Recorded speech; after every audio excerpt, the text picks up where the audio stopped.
It is indeed a switch-up with Australia's finest solo laner. You guys might recognize him from his Hercules performance yesterday, but Kikiomeo, how's it feeling? Pretty disappointing, to be honest. Losing yesterday, but, you know, it happens, losing to world champions. I guess it happens, but you got to feel a little happy now. Obey got that comeback victory for you guys going on. Nah, I'd rather if Energy won because then it made us feel better that we lost. Gives you an excuse. Yeah, we lost to the LAN winners, but this time Energy, not so lucky. Well, Energy, not so lucky, but at the same time, we do have Obey, who will be progressing, like we mentioned earlier, onto the semifinals matchup. But before they can get to that semis, they've got to see who they're facing up against, and that will be Luminosity versus Team Rival as our next matchup. And NA versus EU, that's always a fun time. It's going to be an interesting matchup. Second place out of North America, Luminosity avoided the gauntlet just barely. Team Rival actually winning the gauntlet completely, beating out Energy in a 2-1 in absolutely dominating Sword Gaming in that finals matchup. And I know that Rival have really been anticipating this matchup against Luminosity all along, not just because of the fact that it's the NA versus EU matchup, but just because Luminosity as a whole is such a dominant factor in NA. So this is a really strong chance for both of these teams to get a grip, honestly, of what's to come. But Luminosity has had like a lot of highlighting segments all throughout the split, and I think overall it's just a really dominant team. And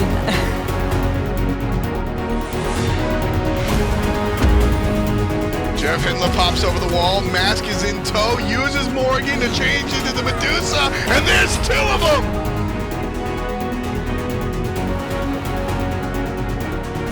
Oh, she's not done! Scary D finds the boulder!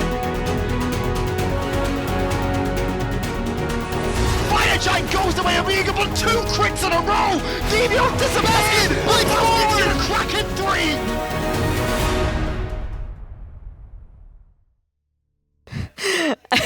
That's just honestly awesome all around by these guys, and really just a notorious force in general. And of course, when you think about Luminosity, immediately Jeff and BaRRaCCuDDa, but BaRRaCCuDDa especially, man, he's just been the head of the Hunter forces in NA for such a long time. How can you not mention the Sex Tank when you were referring to Luminosity, but the other side lanes as well. Scary D, where you see Mast, we're going to also see Baskin in that mid lane, but the old school member here, BaRRaCCuDDa, just here at it again, back in at another land. And Kiki, what are your personal feelings on BaRRaCCuDDa? He's pretty nuts, to be honest. Like, when I used to play Smite back in the early days, I was on ADC, and I looked up to BaRRa out of everyone. He was just nuts, in my opinion. Originally an ADC, so did he have any sort of more positive influence than just the initial one? I mean, watching, I think the best set I've ever seen in my life was that Cloud9 versus Epsilon at last year's World, or the year before that? First years. Yeah, first years? Yeah. And BaRRa was just insane. Yeah, second. He's always been an insane guy, but BaRRaCCuDDa, I mean, we've seen a lot out of him over the past couple of years with Smite especially, but I'm interested to take a little bit more insight into what he has to say for himself. I am BaRRaCCuDDa and I play for Luminosity as their hunter. My competitive background started kind of in StarCraft 2 and Halo. I wanted to go pro in those games, but in college and high school you couldn't really go pro during them because it just takes so much time to go pro. And then I graduated college, started going to Smite, got on my first, I wouldn't call it a pro team, but it was kind of a pro team. We were kind of good, and then we got noticed, and yada yada yada. And okay, I got here.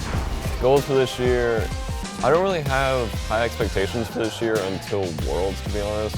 We have a new role swap Baskin, and then he's playing mid, and then it's Season 4, so it's just like, there's a lot of things we have to work on. We have synergy to work on. We just, overall, just playing the game together.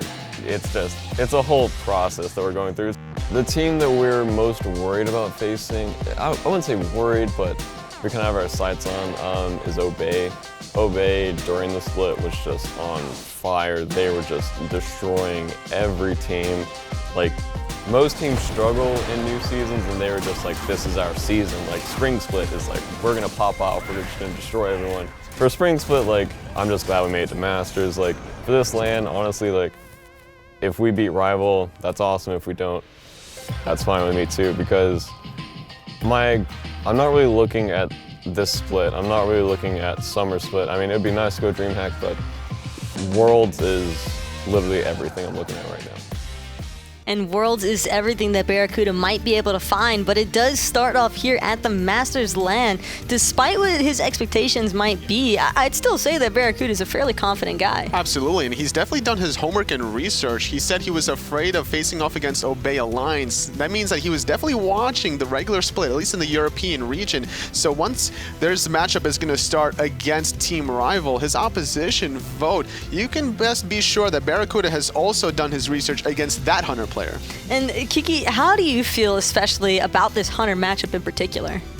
I think Rival as a team are going to come into this really confident. They crushed the gauntlet and they don't seem like they're going to let up. And looking at EU versus NA in history, it could go one-sided again. It could go one-sided? No faith in Even NA? though BaRRa's a good player, I think Vote showed up. I mean, that is a fair point to make, that it could most definitely be Rival showing up here yet again. But we are about to head into the picks and bans now for game number 1 in Luminosity versus Team Rival. And Lumi, with that first pick, what do you expect as a kind of banning phase to go?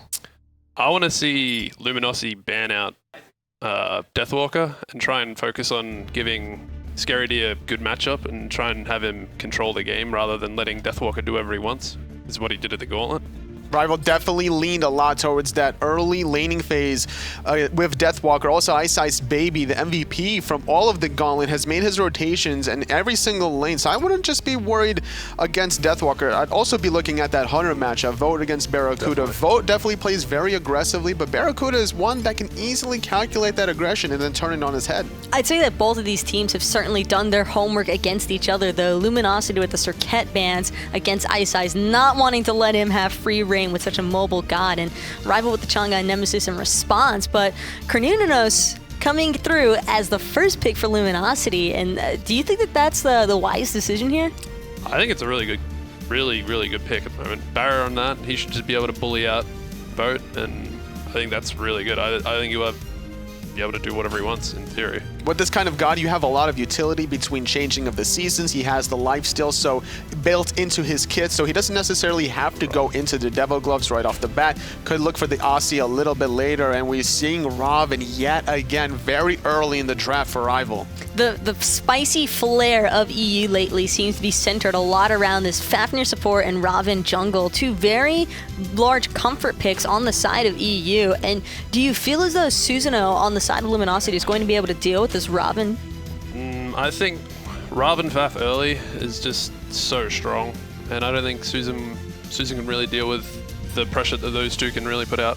So the thing is, Ravana is looking to slow you down and root you potentially if he's in range, whereas Susano, he can easily get in and out of action whenever he really wants, and he has some disruption of his own, being able to knock people up with a Typhoon. The only difference is just how tanky and resilient Ravana really is, able to bait out a lot of cooldowns with that overhead kick and the damage mitigation that he gets from that Mystic Rush. But with Poseidon being the third choice selection for Luminosity, do you feel as though that cripple provided by the Whirlpool might be enough to deter any sort of early aggression from Rival? No chance. No chance whatsoever. Just no chance. I'm seeing Sunder, Ravana killing Poseidon over and over. Just, well, that'll definitely be a sight to see, because we also haven't really had a chance to look too in depth to Baskin's gameplay. Actually, he hasn't really ever needed to prioritize a mid lane selection. He's kind of just always been able to default to this Poseidon. So Tolly, do you think that there's a little bit of a downside to Baskin wanting to lean more towards his comfort? I don't necessarily think so, because he has played other gods in the online portion, but he has played Poseidon for a majority of those games. I still think Poseidon is one of these gods recently, with the changes to the Fatalis, Gem of Isolation as well, that has been basically coming back into the season of rotations. You know, gods go in and out depending on metas, depending on what's changed item-wise. The Spear of the Magus is also doing a great job synergizing with just the damage potential and the outburst that this guy can provide. Do you think that is a wise selection by Luminosity, Kiki, for them to ban away 3 mages already? I have no idea. I guess they're just trying to shut down Wlfy.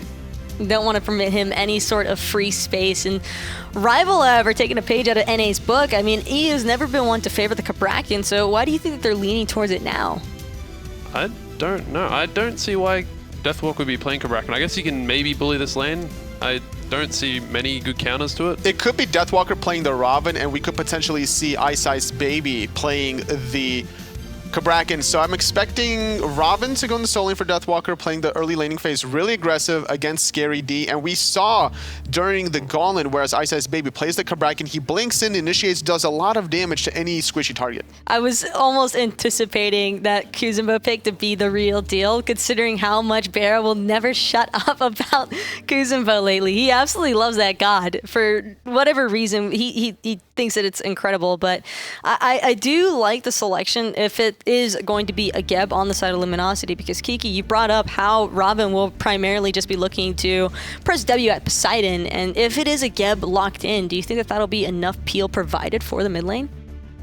Possibly, but not entirely sure of it. But Sylvanus gets locked in instead. Sylvanus is a different option than Geb. Geb provides more defensive utility. He has the shield to get your mid laner out of trouble. He has the Cataclysm to knock up for more additional peel. Sylvanus is more of this offensive style that's really looking for the engage with that huge Wrath of Terror and then finding the pull. And with the Medusa being the final selection here for Team Rival, that is the double hunter, pretty much triple guardian. I mean, Robin's super tanky himself, but looking at these drafts, Kiki, who do you think's taking game number 1? I think Rival should have it, in theory. I think they're just going to snowball off an early game and invade on a solo side really hard. How about you? I like Rival. I like the Fafnir, the double hunters. They got it if they get to the mid game. I like Luminosity because I am NA. So for now, to find out who's taking game number 1, we've got Hindu and HughZ standing by. Thank you very much, Analysts. No Australian today, Hindu. What? No Aussie tie. No, because they're out. Oh. That's a shame, isn't it? Why would I wear a tie of a team that's out? Well, I'm still here, though. I'm not wearing a European tie because Energy's out. Like. Oh. Just so it's like, Sorry, Rafa started Rafa. that, don't blame me. Yeah. Anyway, into this game, I'm very excited about this because this, for me, is like David versus Goliath. You've got Rival, who are these up-and-comers up against Luminosity, the North American powerhouses. They're not the #1 team right now, with Eager superseding them right now, but Luminosity is still a threat. And went to the semi-finals of Worlds. Yeah, they took it to Energy there as well, going all 5 games. Yep. Didn't come out on top. Rival did beat Energy recently at the Gauntlet Land, but experiences on the side of LG, all very tenured players in the Smite scene. There's so many things to do with the picks and bans of this game as well. Just look at the prioritization that Rival came out with. They went for Ravana over Susano. iceicebaby Susano played through the Gauntlet, and how Rival got here was just so good that he was first picking it every single time. This game, he chooses the Ravana. He'll be taking that in the jungle over the Susano, giving that to Mask. With this double hunter setup, I'm a little surprised that we're seeing the Cabrakan solo rather than jungle. Do you think like a lack of magical damage early could hurt them? Cabrakan against Hercules isn't too bad for the Cabrakan actually in terms of wave clear. Obviously, if Scary D wants to go for the driving strike to interrupt the tremors, which is the major form of Deathwalker's wave clear early, most of the time he won't necessarily be able to hit Deathwalker as well as the wave, which means that Scary D loses a bit of wave clear for the control. But that's one of the reasons we also see Mask now starting on this right-hand side to support that. Well, on the same time, Rival, we see 2 over in the duo lane as Baskin's taking some poke here early, and we see that BaRRaCCuDDa's, recognizing he's going to lose some pressure. He might be in a bit of trouble around his purple buff. Yeah, left-hand side, Barry's trying to contest at the moment, potentially with a Bramble Blast, but I like the fact that he falls back to make sure he gets the minion wave there.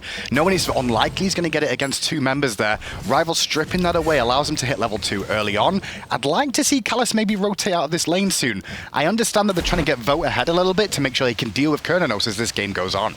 Scary D able to secure his blue there. Hercules is a very mana-hungry solo laner. It's the same with Cabrakan, but I think Hercules is really weakened by a lack of mana. Definitely, and at the start of this game, you can see where Luminosity is prioritizing pressure. It's mid lane with the Sylvanus and Poseidon, allowing them to potentially outrate the duo of Rival there, which is iceicebaby and Wlfy. And if they can continue to do that, they can control these camps a little bit more. Although Rival on the left-hand side, leaving BaRRa 2v1. BaRRa's fine in the 2v1, but it is giving more advantage to Rival to control the red and purple buffs on this side of the map. BaRRa's used to being kind of isolated in that lane and just left to farm, and that's kind of his old playstyle. You know, sit in this lane, farm up, and carry the team late game. Yeah, and that's one thing that the teams start to recognize is that LG, you can technically ignore BaRRa through the early game, potentially even win games by just leaving BaRRa alone. There's been plenty of games in the past, even at Worlds, where BaRRa didn't hardly died in those games, but LG still lost the set as the rest of the team were too far behind. ScaryD is the man to have eyes on in this game, and I think this entire tournament for Luminosity. He's really been a very improved player for them. Good overhead kick there from iceicebaby will prevent the pull, but so saying at Worlds, ScaryD stepped up immensely, and throughout this split has been one of their better players. ScaryD, probably one of the highest KDs at the moment in the league, 4.79 during the regular season.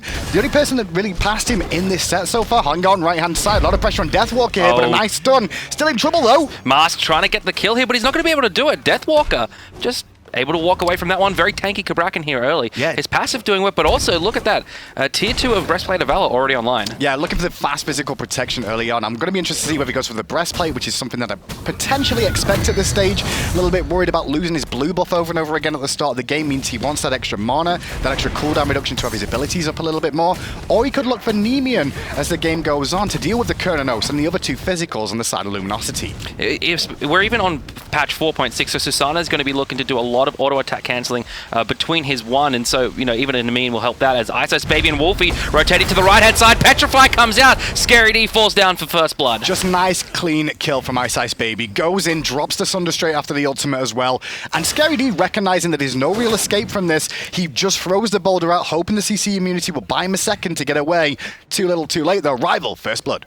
Death's Toll on Hercules. This is something a little bit odd. Usually we see Bluestone on this solo laner. Well, he's looking to sustain a little bit more in the wave because of the fact that with the Bluestone, he can clear the wave more effectively, but he won't be able to resustain. Up against the Cabrakan, the burst damage out of the Cabrakan, very, very strong. It's actually one of the things Hercules can be weak against, his burst. And these two in the solo lane could actually provide the burst to bring him down again. He's already used his pull, and he's got nowhere to go here, really. Tremor's coming out. Is he going to be tanky enough to survive? iceicebaby wants this kill. He gets it with the Piranha Onslaught, and the solo lane's being picked on, but here comes Mars, plucking two, but he doesn't get them into the tower. Jeffhindla trying to help out Mars. Wrath of Terror knocks up Deathwalker. And now Deathwalker should be able to get away from this double dots ticket, and Mass really wants to get a couple more autos in just to allow him to escape, but nice support coming out there from the teammate to allow Rival to live. That was a max range 10-handed Shadow Fist there from iceicebaby, just barely getting the root. If he hadn't got that, I would have thought it was a pretty good chance of getting a kill there for another kill, I should say, for Rival. Yeah, quite potentially. So a kill there for Luminosity. And iceicebaby at the moment, 2 kills already in this game. We mentioned how good Ravana can be in the early game anyway,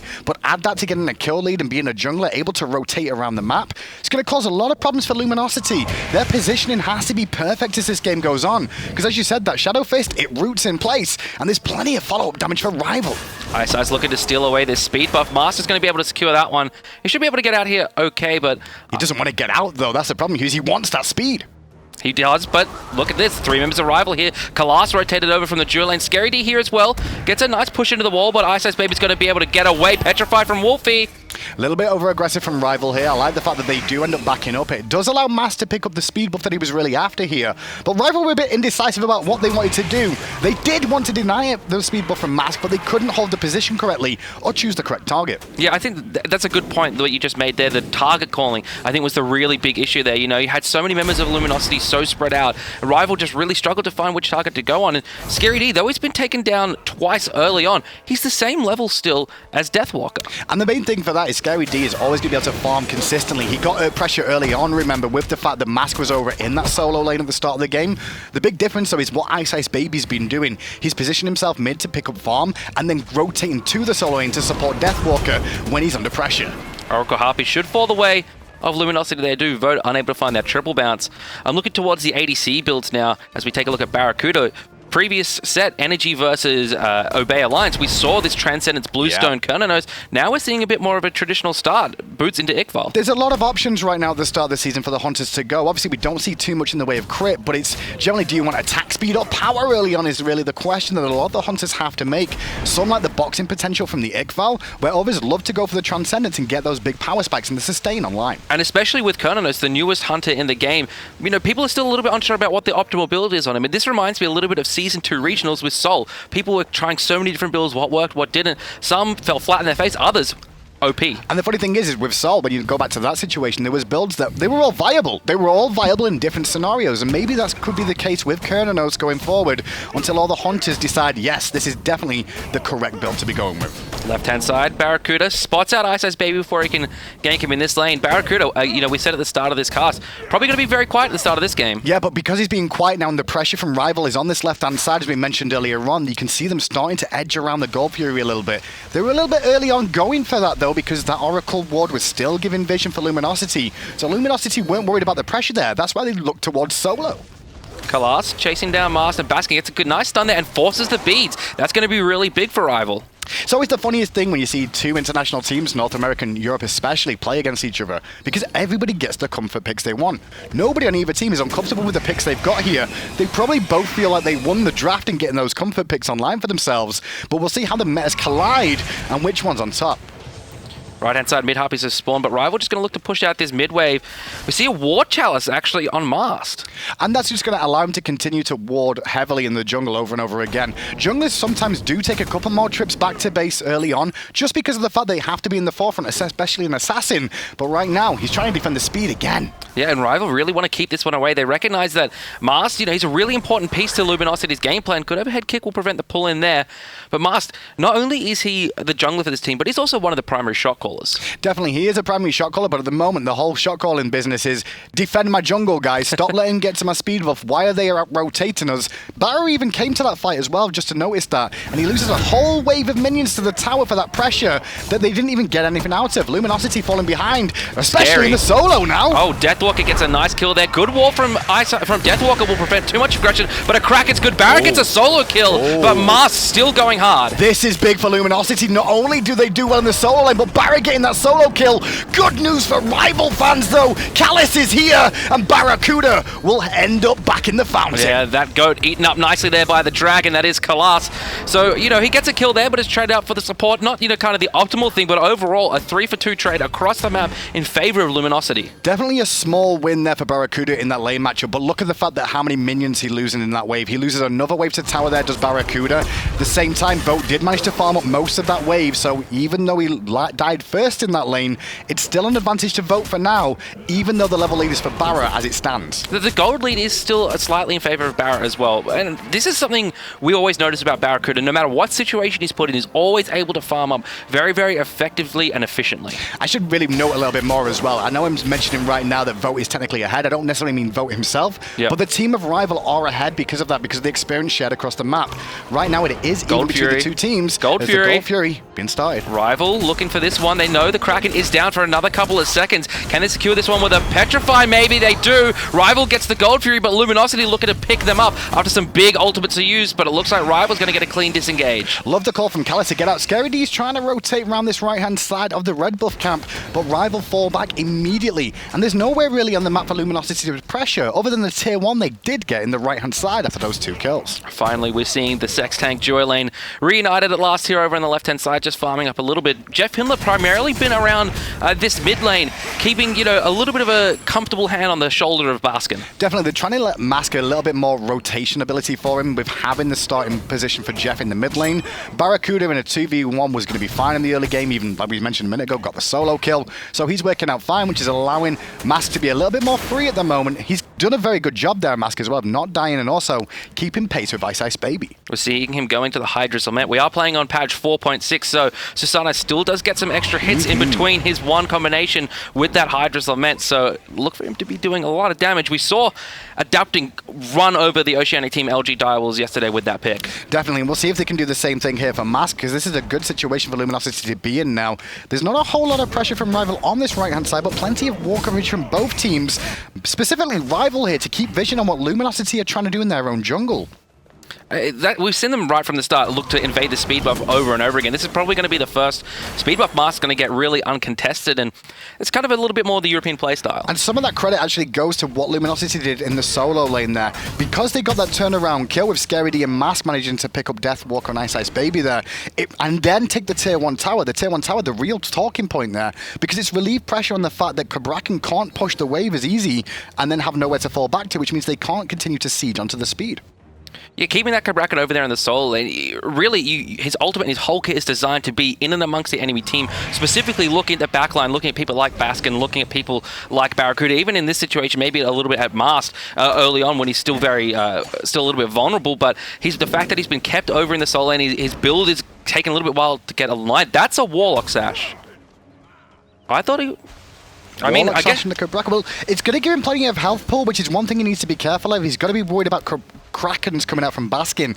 There are a lot of burst damage that's going to be available from that, but it could be something that could bait Luminosity into an awkward spot because of the fact they don't expect the amount of damage output that this Cabrakan will do in the team fights. Naturally, this Cabrakan does a lot of damage, but with a Warlock Sash, he's going to be tankier, and he's going to do even more. And it's going to mean that his situation where he's isolated in the solo lane for a little bit is not going to be too bad, because now he can sit here, now he can farm, now he can build up those stacks. And it's also going to make Luminosity aware that he's building stacks too, so it kind of puts him on a clock here of, can we keep Deathwalker at bay? And what Deathwalker's doing is he's not pushing the wave anymore. He's just wanting to farm up those stacks, sit back and keep ScaryD pinned here, because Scary doesn't want him pushing for free either.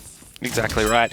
Looking now as we hit towards 12.5 minutes, gold is 2,000 in favor of Rival. Not too much in the way of experience separating these two teams either, so a pretty even matchup thus far, and that's kind of what we're all expecting out of this set. Definitely. I think these two teams, what the biggest benefits are, Rival are very good at skirmishes in terms of team fights. They're very good in the skirmish situation. Luminosity, though, very good at the straight-up 5v5. Their communication and the way they synergize in the team fights and the straight 5v5 is so strong for Luminosity. This is why these two teams on paper, even though it is a David versus Goliath matchup in favor of Luminosity, it's not that simple. No, in Rival, you know, kind of one of these teams that, you know, you hear about, you know, these guys are like scrim monsters. They do so well against so many teams, but can never quite turn it on. Turn it on in the Gauntlet, and now here they are showing up against Luminosity, at least early. Petrified from Wlfy, Kraken as well, but the Portal Demon is secured for Luminosity. Deathwalker walls in Jeffhindla, and it looks like Luminosity's coming to save the life of their support, but I think the tree is going to get cut down. I like the idea of ScaryD trying to support Jeffhindla a little bit there, but he could be in trouble himself. Luckily enough, Callus didn't have any follow-up from that. Otherwise, that could have been 2 kills the way of Rival. So, Portal Demon in trade for Jeffhindla's life, not terrible, but they don't want to lose this tier 1 as well, because otherwise Rival are the ones in control. And now they've lost that tier 1 tower, that completely opens up the jungle of Luminosity for Rival to be even more aggressive into it than they already have been. Right-hand side mid-hop is going to fall the way of Rival, and now we're starting to see a little bit of a swing in their favor. I tell you what though, Deathwalker's builds are something that were always up in there. You never know what he's going to go to next and what his reason is for it. But the problem is if it's not broke, you can't complain too much. You can look at it and be like, this doesn't make sense. Ataraxia's good at those builds, but if you're winning games, how can you really complain? This is going to be one of those builds that everyone's going to get on Reddit and make videos about and saying, this is broken, hi-rez, please fix. But, you know, I think it's going to take a solo laner of Deathwalker's caliber to actually bring this kind of a build off. It's a bit strange, though, to go for the tier 2 of the Breastplate of Valor and then switch things up into full boots when you could have potentially gone for Vanguard here at the start of the game, or even some more damage if you're going to go for the damage option. Well, what's kind of odd to me is that he hasn't gone for any starter items, particularly Mark of the Vanguard. When you look at Luminosity's team composition, there's actually a fair amount of tick damage on that with a Sylvanus, with a Poseidon, and even with a Cernunnos in his Bramble Blast. I can get it in one sense, though, of why you potentially would want to start this. The starter items are fantastic in the game, but eventually you are going to have to sell them for upgrades. Whereas this will upgrade to something that you're going to keep till the end game. Gold Fury being looked at here by Luminosity. No Oracle Harpies up just yet, so vision pretty even between both of these teams, but Rival, obviously, they're here in the area. They know what's going on. Oh, that was a really nice ricochet there from Voda, actually. He learnt from Emilito in the Gauntlet. Well, he's been learning all season long because he's been facing off against these other Europeans as well. HughZ is on the uptrend right now. People are starting to realize how good he is in terms of the boxing potential. And Cernunnos relatively quiet so far, even though there's a lot of talk about him at the moment. He's actually been kind of average to my mind. I thought he was going to be exceptionally strong. One of these picks that was 100% picked or banned, or, you know, 100% win rate when he was let through, but so far he's looked like kind of just another hunter other than that Wild Hunt ultimate. Well, it is early days though, and that could change as this tournament goes on. We're still in day 2 of Masters right now as in goes Mast with a tornado, but he's having to aegis and try to stay alive as Vote picks up the kill, immediately disengages. Baskin's in trouble on the back, but stays in the whirlpool as now BaRRaCCuDDa helping out his boys. Here comes the Suns, here comes Luminosity Luminosity. Kalas chasing after Baskin in a pig form, but Scary D picks out Wlfy. Kalas picks out one, but Jeffhindla's here to trade the life of the support. Scary in some trouble, but the heals of Jeff and himself will keep him alive. iceicebaby will get out, but it's the duo lane of old BaRRa and Jeff that come out on top of that fight for Luminosity, and now they have control of the Gold Fury pit. Vote. He's trying to hang around here. I don't know if I like the call. He's against 3 members, but round the back, Deathwalker's sneaking in.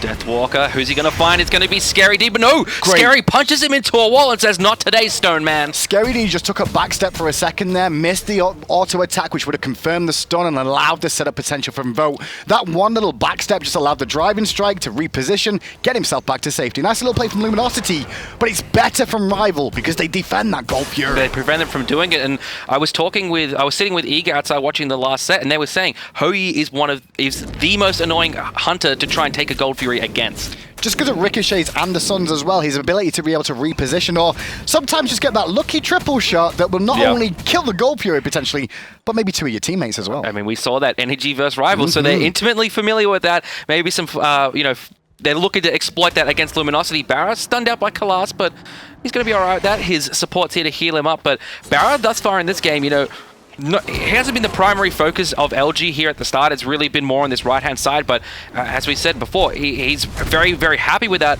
Looking at his build, he's just got the Haste and Fatalis online, and this seems to be kind of the power swing item for most hunters in this meta. Pen and an attack speed is what you would like on Cernunnos as well. You do obviously get your amazing one ability, which is going to change seasons every single time, allowing you to get extra damage output on every auto attack anyway. So why worry about power so much when you can get the penetration that's just going to slice through the front line of Rival, specifically when you've only got 2 hunters in the back line. The back line is the one that's going to be weak if you can get the front line off the table. So thus far from the Ravana junglers that we've seen, it's been primarily a full mace build, a little bit of defense towards the end, but now, looking at iceicebaby, he's gone into a stone cutting sword. Yeah, stone cutting sword is one of those items that we don't see too much of, but it is useful on these frontline warriors a lot. Hold that for, iceicebaby did get hit by the Earthbreaker, but a nice overhead kick will allow him to fall back to safety as Luminosity pick up what they wanted there, which was the oracles. And that they keep vision over that Gold Fury, and that prevents Rival from perhaps sneaking one in. Rival at the moment do have a lot of in-hand damage given the fact that they have a double hunter composition. With vision over that objective being established by Luminosity, it really hinders their ability to do too much in that area. Bit of an awkward position for both the two teams now because it feels like both of them do want to contest the Gold Fury. More so, it feels like Rival were the ones that wanted to do it, whereas Luminosity wanted to defend instead. And when you look across the map, there's not a whole lot Rival could really look to do with the tier 1 tower down being in mid lane, and then you against the Cernunnos in the duo lane. It's hard to push that one down as well. The only other option is go solo, but if you do that, well, Scary D's going to be with against the rest of your team. Deathwalker looking to find a target here. He finds Jeffhindla. Here comes the Typhoon from Mars, but the Petrify is good from Wlfy. No kills just yet, but it looks like Luminosity is going to take this fight. Iceice diving into the back lane, but it's pulled back by Jeffhindla. Excellent pull by the support. iceicebaby still trying to get out of this as Mask goes in, pulls in Callus, but that's a dragon. Whirlpool will slow down the dragon again, and into it goes one more time. Scary with a double Earthbreaker as well, and now Wlfy's going to fall too. He's in a lot of trouble. Jeffhindla carrying his team in this fight. Odd to hear out of a support player, but those pulls, those heals, and that Wrath of Terror was huge for Luminosity, and now they can look to take the Gold Fury. And I tell you what, go to the graphs right now, because I'm pretty sure we're going to see it's really close once again after that Gold Fury. Rival and Luminosity are tied, just coming up on 20 minutes. 7 kills each, 1 Gold Fury each. There's nothing separating them right now. No, a very, very even game indeed. Portal Demon going to be taken here by Luminosity. They've got the tower over on the right-hand side, so this right-hand side of the jungle should start to be a little bit more in their favor. Saying that though, Vote did manage to split down this left tier 1 tower. Might even get this tier 2 tower with the amount of minions he has here. I actually don't think anyone's recognized that. It's only going to be BaRRaCCuDDa coming up. There's the teleport coming in from Scary D, recognizing that they would have lost that tower before we could have seen BaRRaCCuDDa get over there. And Vote wisely dips out, doesn't hang around to make sure, or even try and poke down Scary D. Yeah, and that's actually a really good point to bring up, because Vote has been a player that's been in and around the SPL, never really on a top team, even back in the Team Justice days. He's always been known though as this very aggressive hunter, and it's good to see kind of a little bit of patience tempering his attitude. And that's the key there, Hughes. Patience. That is what this kid needs in the dual lane. He's against BaRRaCCuDDa. He's played against some of the most aggressive players in the dual lane in the world, so he knows how to position himself well. Zapman, to think of one back in the day, not as much these days. He's a little bit more tempered as well, but that's what Vote needs to channel here is just relax, play calm, and don't get baited into having monstrous one-on-one fights that could go awkwardly like Scary D could find himself in now. There's the walls coming out from Deathwalker. 4 members of Team Rival are here. The Petrify comes through, but Scary manages to break through the walls there. The Hercules is just so tanky right now. Technically a win on paper there for Rival. 2 ults for 3. If you just look at the map on the paper, that works out okay. Means Rival do have an extra ultimate available, and it's on iceicebaby. And guess what? They're going back for Scary D again. Scary D in some trouble here. Deathwalker stuns him out. Huge damage coming out of the Ravana as well. Where's the Sunder? Where's the kill? But Scary, he can't make it out. Wlfy here along with his teammates. Kalas was around the corner to help secure the kill, but excellent work there from Rival. You know, go for that gank on that solo lane side. Doesn't work. Dip out a little bit, but bait Scary D into staying. And look at this, 5 members of Rival now on the right-hand side with a full minion wave coming through towards the tier 2 with another one in backup. There's only 2 members to defend for Luminosity. They have to give this up, but we're getting a bit of a trade of towers. Yeah, we're going to see the tier 1 tower in mid go down and potentially even the tier 2 as well. Team Rival, though, they're happy with this. They're going to just keep pushing down the right-hand side. Deathwalker has backed. Call. What a great call from Rival here. Get Deathwalker back, rest of the team pressure the Phoenix, and then the boys in mid of Luminosity got to go, do we base or do we get the tier 2? The correct call, in my opinion, is to base there to make sure they don't lose a Phoenix, but it does mean that Rival once again come out on top by holding their tier 2 tower and the additional gold you get with these that. kind of strategic challenges coming through from Rival and the strategic trades always going in their favor. And now look at this, starting up the Fire Giant, burning through it relatively quickly. Actually, this double hunter setup's really paying dividends. When Kalas comes in and hits that coerce, it's going to be good. The Fire Giant's going to fall here to Team Rival BaRRaCCuDDa with the Wild Hunt, but nothing that LG can do. Nothing they can do, and I love it immediately. What Rival did there? No messing around. Let's get out of dodge. We got what we came for. Kalas' zone work as well. He just sits on the corner. He makes sure that the first responder can't get into the fight at all. That was BaRRaCCuDDa. Hits that hammer, and they walk away. Fafnir, I feel like, is either amazing at zoning or is terrible, and it all comes down to if you can hit that hammer. And that's a big thing with Fafnir. He's a fantastic god, but the problem is that you have to hit those skill shots. In a weird sort of way of looking at it, it's a lot like Nox. When you get the 2-1 Siphon Darkness off, it's the dream and you'll do a ton of damage or a ton of control. You miss it, you're useless. I'm looking at Baskin now, and he's gone for an Obsidian Shard rather than a Spear of the Magus here. So this speaks to me a little bit that he's looking more for the Kraken to get the kill rather than the Whirlpool. It's more all-in burst here. It's not sustained damage thereafter because everyone's going to be trying to get out of the Whirlpool, obviously. A lot of escapes from that Whirlpool as well when you think about it with the abilities that Rival have. So what he'll do instead is looking for the all-in wombo of one big shot of Kraken. Not only that, most of these other gods in his team are physical anyway. It's great to have Spear of the Magus and the Poseidon. Right now, though, you want to go for the burst. That's why he's got that Obsidian. Continuing kind of on the trend of builds as Rival take the tier 2 tower in left and looking for the tier 2 tower in mid. I love this Stone of Gaia pickup from Deathwalker. Oh, definitely. It prevents knockups as well, something that a lot of people underestimate, as well as gives CC immunity. Deathwalker's already in, and they're looking at BaRRa, which I think is really wise. They get the tier 2 tower, but Deathwalker's going to pay. It might cost them their lives here. Out comes the Wild Hunt, but Deathwalker still alive. How did he live? The Warlock Sash, the health. See, there you go. You called out the Warlock Sash, and Deathwalker's like calculated. Yep. That's exactly it. And the Stone of Gaia as well. That slight HP 5 advantage just kept him ticking up. In fairness, it was more the Fire Giant than anything else. That regen is more important than that of that Stone of Gaia. But Rival now able to fall back once again. They take a win and they leave. They take a win and they leave. If Rival keep this pace and continue to do this carefully, it's not a problem. The one issue is if they stay too long or people start to fall early on. Luminosity need to realize that in the moment they get what they want, Rival, they're going to leave, and so they have to correct and either try and pick people earlier on or catch them on their escape. And this is something that European teams do very well, is play around objectives, play around the map. Once they, as you're saying, they get into things they want and they're just leaving. We saw that from Energy yesterday. We saw it from both Energy and Obey today. Gold Fury being started up by Rival, and let's watch them just walk out, exit stage right. Double Hunter as well as a Fafnir. Don't forget the Fafnir as well. With that Coerce will provide one of those Hunters at least with additional damage for themselves. But when he gets into the Dragon form, it's even better. Great call from Luminosity here, though. Take the Portal Demon now. Just answer a little bit of the gold back from the Gold Fury. Make sure Rival don't have complete control of the map. The positives here for them is that they still have all of their Phoenixes up.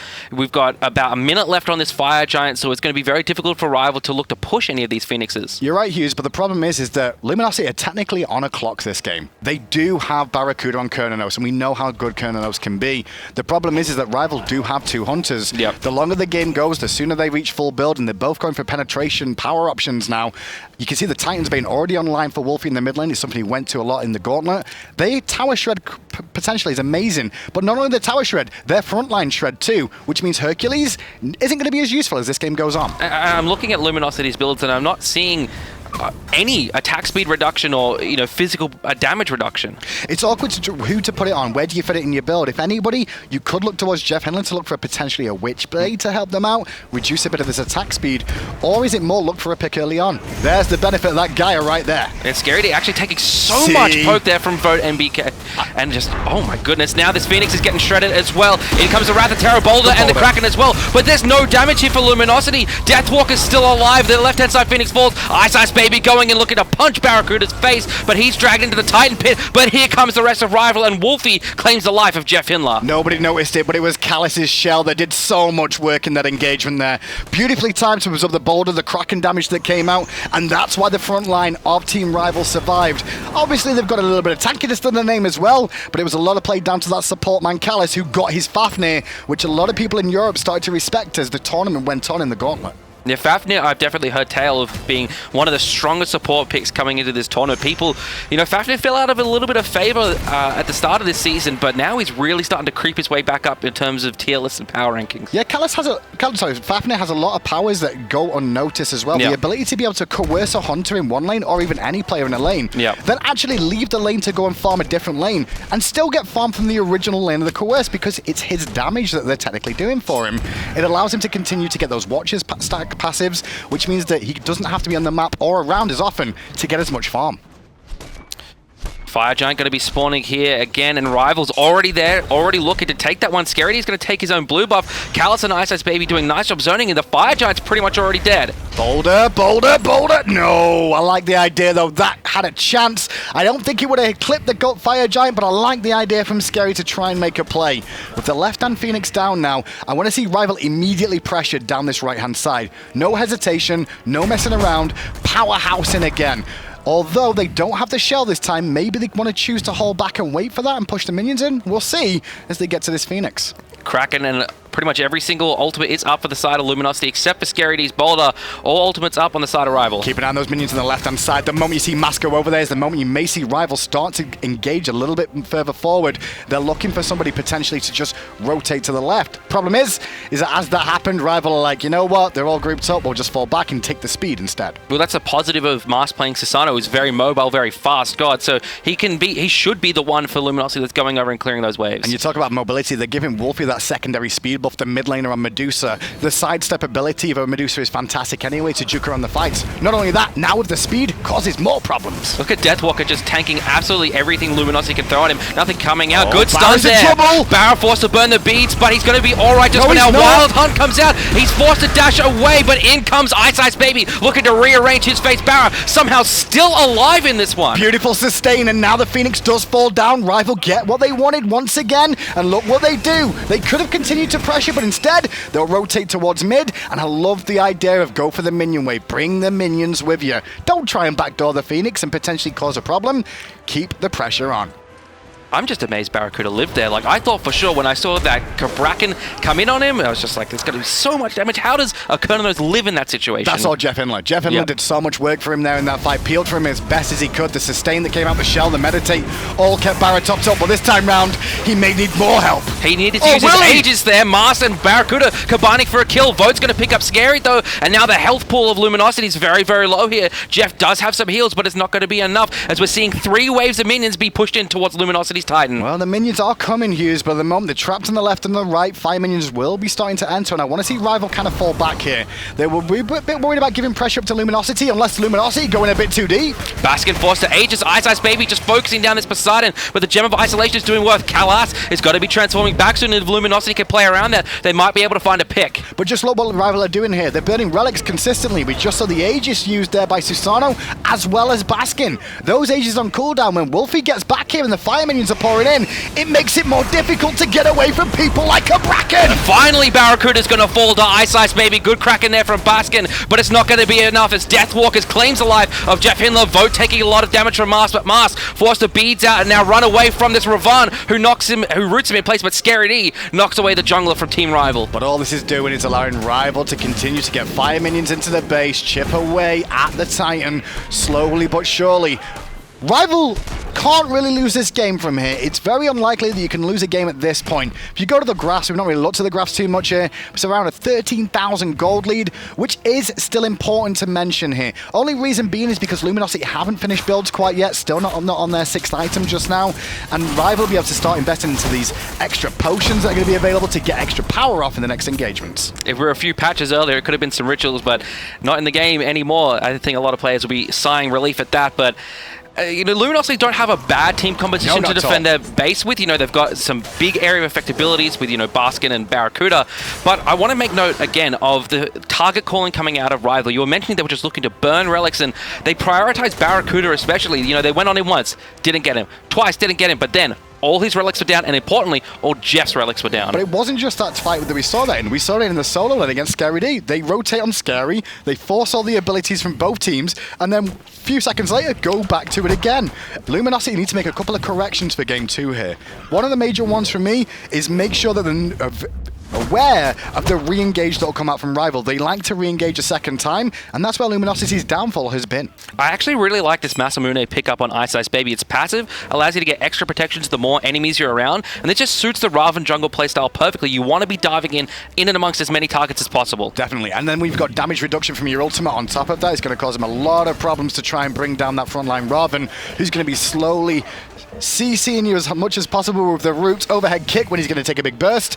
And now the last stand of Luminosity in Game 1's here. It's going to take a miracle for Luminosity to survive this one. 5 minutes pouring in. Deathwalker charging straight at Mars. iceicebaby dives the backline as well. He's looking for BaRRaCCuDDa, who's forced to charge out. Mars has already fallen down. It's a good cracker from Baskin, but the damage just too much. The priority straight onto the Titan for Rival. Game 1 goes to Europe. 13-8 in terms of kills is a great start. Rival are up and cheering and celebrating right now. It was a good Game 1, but Luminosity are not out of that game at all. That was a Fields game more than anything. That was EU versus NA, HughZ. And that's all that's about is, what's your meta like right now? What's our meta like right now? Okay, now what do we need to do to adapt? One of the teams that are one of the best in the world at that are definitely Jeff and BaRRa with Luminosity, because of the fact they've done that before in the World Championships on years gone by. Yeah, and Rival, though, they do have to be happy they took a game. The momentum's a little bit on their side. Definitely. Continuing the momentum from the gauntlet as well, I think is very, very important for them. Really important for them to continue that on, and after beating Energy, then coming here was already a boost for them. But to them, they're still running the gauntlet. The gauntlet hasn't ended for them. It's just like a 2-week hiatus, and then he turned up here and they're like, okay, now we've got to do LG and then Obey or Energy, and then it's Eager or Dig or Saw. Like, it's crazy. There's so many good teams at this tournament. It's so hard to call who's going to come out on top. But first, let's go through this game. Analysts, take it away. Down but not out, I would say. Luminosity still has a chance to try and bounce back, but game number 1 went pretty convincingly in Rival's direction. Absolutely. The aggressive Ravana jungle coming out of iceicebaby, working wonders, aggressing towards the Sunder. We called it earlier on, actually, in the last set when it was Alpha Jackal beforehand. It was just so much work. And Kiki, what are your personal feelings about the Ravana jungle? Oh, it's just so good. The combination of Sunder and his ult just makes so everybody can do so much damage to the opposing gods. It just meant Scary could do nothing in that lane. That initial shutdown of Scary D was pretty crucial for Rival's success. He wasn't, you said it yourself, he wasn't necessarily behind throughout that matchup, but not really able to do anything at the same time. He did really well to stay even with Deathwalker, even though conceding 2 deaths early, but in the end it didn't really matter. He became pretty useless. Interestingly enough, Deathwalker, his starting build was Silver Breastplate into Boots 1. Going for this kind of itemization gave him enough protections, 35 to be specific, in order to get away from that early gank, counter gank rotation coming out of Mask on the Susano around the 4-minute mark. And because he didn't die there, that didn't allow Scary D to really get back into the laning phase. Not to mention, because of that start, he also still had the MP5, which permitted him to not really lose out too much when his blue buff was invaded at the very start of the game, which I think is really important because Cabrakan is notorious for needing mana early on in order to have that safe lane clear. So without that kind of pressure being provided against him, he's kind of just free to farm up and do his own thing. And Deathwalker is just so innovative. No matter what god he plays, whether it's the Bellona going for Mark of the Vanguard into Mystical Mail, even to playing Cabrakan, just rushing, skipping out a starter item completely, going for this star. Deathwalker is one to really take notes on if you're learning the soul lane. And Deathwalker is certainly a name that we've really become familiar with over the past few weeks. But Kiki, other than Deathwalker, what do you think was a big driving force for Rival in this game? I I think it was just a whole team thing. I think it was a whole confidence thing for them. They just played with a lot of confidence, and the Fafnir itself, I think they should take that away from Callus for sure. I don't know if he's got much he falls back on after that. It's just the Fafnir ban all the way. You'd like to see that, or Luminosity potentially picking it up. But well, that's what we tried to do against Energy. We tried to take Rafa off his favorite god, and it sort of worked. We got a big lead. Didn't win. Callus is definitely somebody, though, who I think Fafnir, and I look at this guy right away. He will default to this pick almost every single opportunity that he's given to select it. And so I just feel like overall, allowing somebody to get their favorite god, especially in a LAN environment like this, where he already has a ton of momentum, is just a little bit too much. But